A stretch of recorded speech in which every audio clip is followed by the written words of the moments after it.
Hi there folks, this is Kirkalmighty.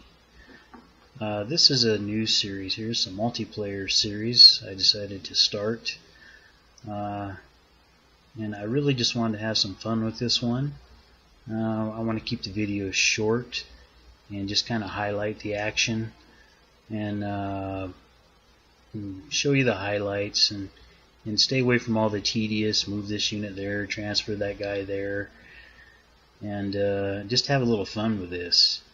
And now my opponent, Mike, he goes by the Steam handle Vince McMahon. He's playing the Germans, as you can see over here. And this map right here, this was a randomly generated map, New Dawn 3. And this is the beginning of turn 5. Now we came into this with an agreement that we'd have a 3-turn diplomatic block, and then after 3 turns we could declare war at any time. And so far neither one of us have done a war deck on each other yet.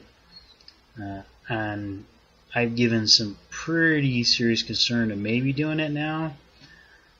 You know, it's all a question: have I been able to successfully build up a fighting force faster than him?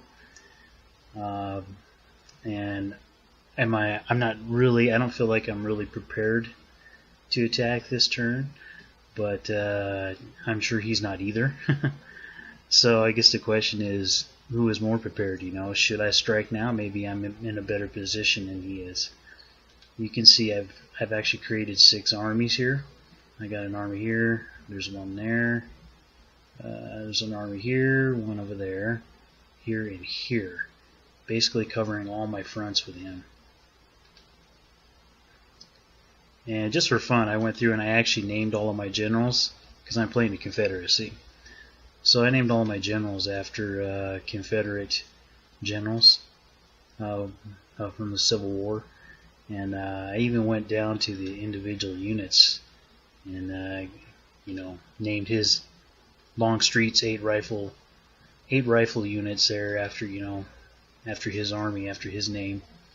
And I went through each one. I got Nathan Bedford Forrest, and then of course I love his name, Bloody Bill Anderson, and Stonewall Jackson up there. Let's see, over here we got Beauregard, and down here we got Braxton Bragg. Now, as I create more armies, I'm going to be adding additional generals, and but so far I'm having some fun with that. Now, in these first 4 turns, I have to say, you know, I really pushed the TOW system to the limits here, trying to get everything out here, move forces around, and using the TOE system to do that. You know, this was a standard start. This was a random map, so I had the standard units on every city. You know, three of those mixed units, 1 small engineer unit with like 10 sub-formations in it, and things have been shifting around. Now, all these ones here with the yellow counters, these are actually garrison units, and then these are my rifle divisions. And I also, in some of the forest areas, I'm building submachine gun units. And right now I'm keeping the units lean, just rifle and mortar. And here's my templates that I've created so far. That's my garrison template. I'm relocating those machine gun units that I started with and having them go into these garrison units to help them defend. Here's my rifle units. Headquarters. Oh, I'm getting ready to bump the staff up to 50 on that. I think I'll do that right now, actually. While I'm right here.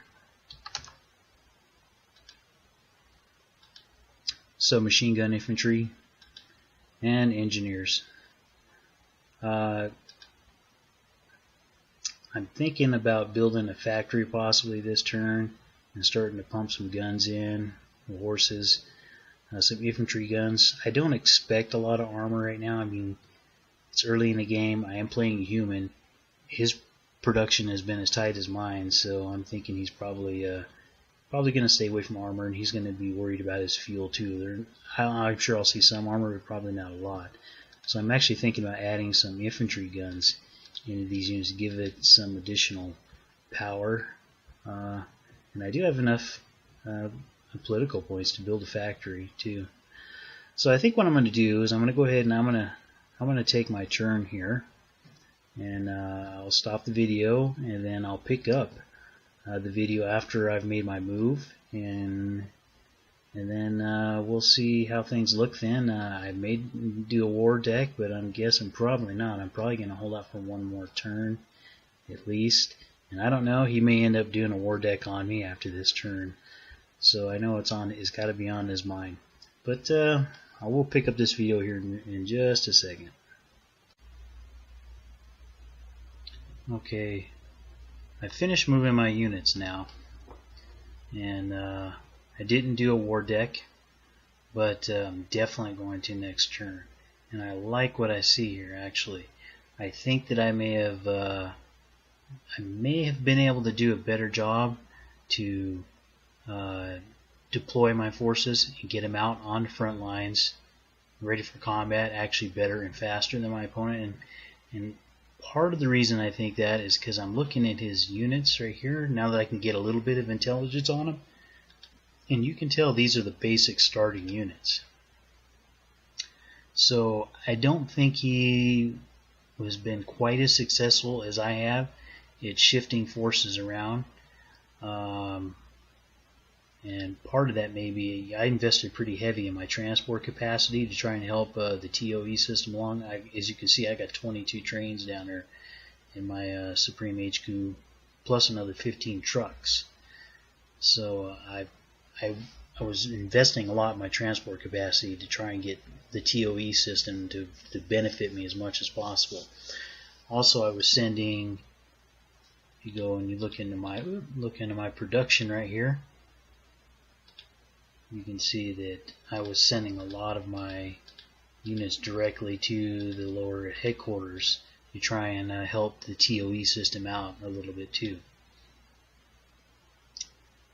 Now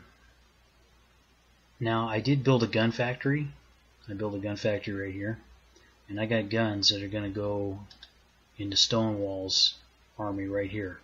And also created a new template for Stonewall. I want to beef up Stonewall like this turn.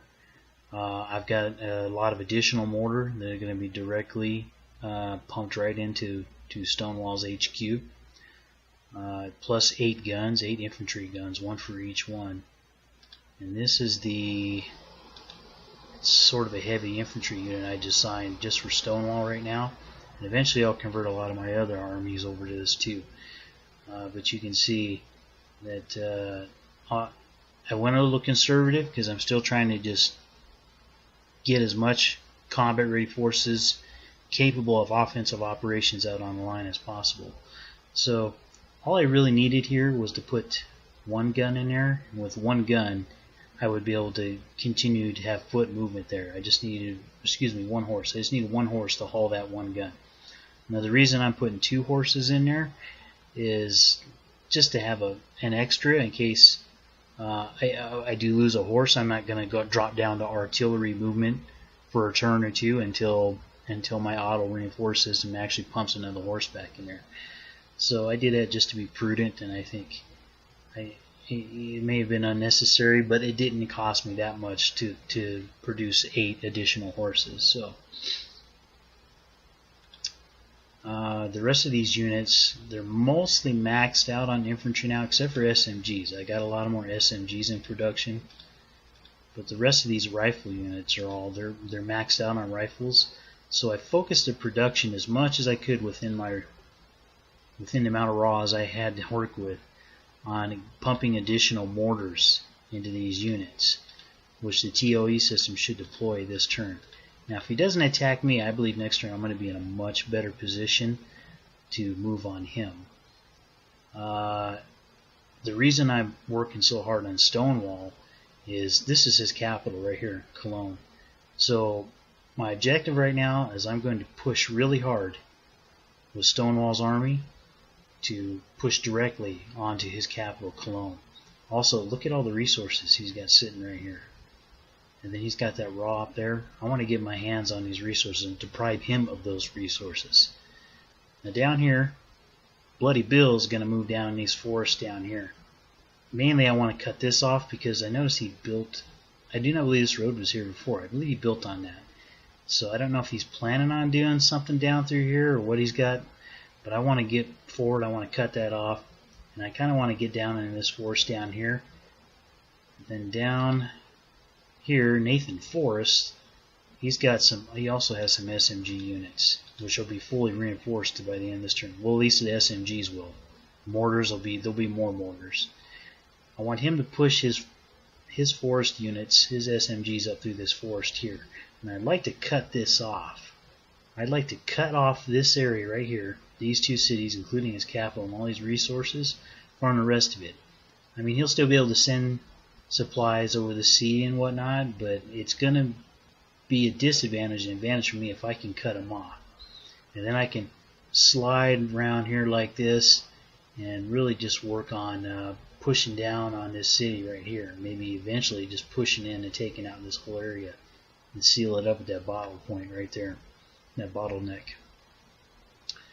Let's see, over here in the west,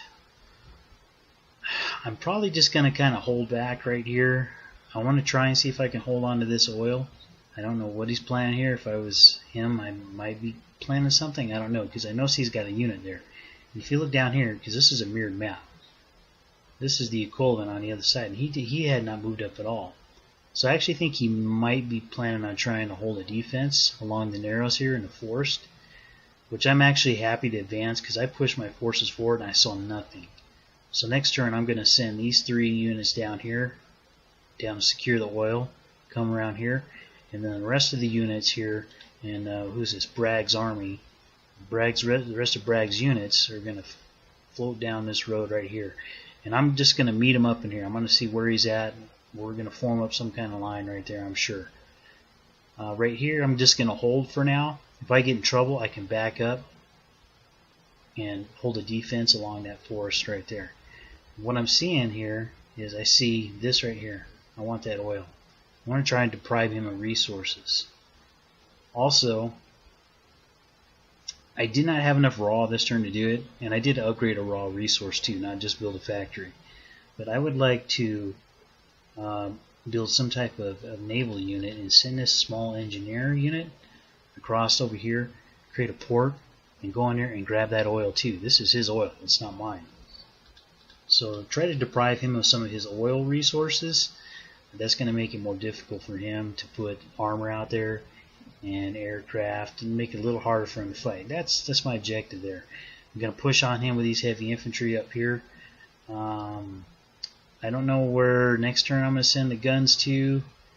I thought about maybe sending them to Bloody Bill, but I don't know. I may actually send him down here to General Longstreet because he's got a lot of.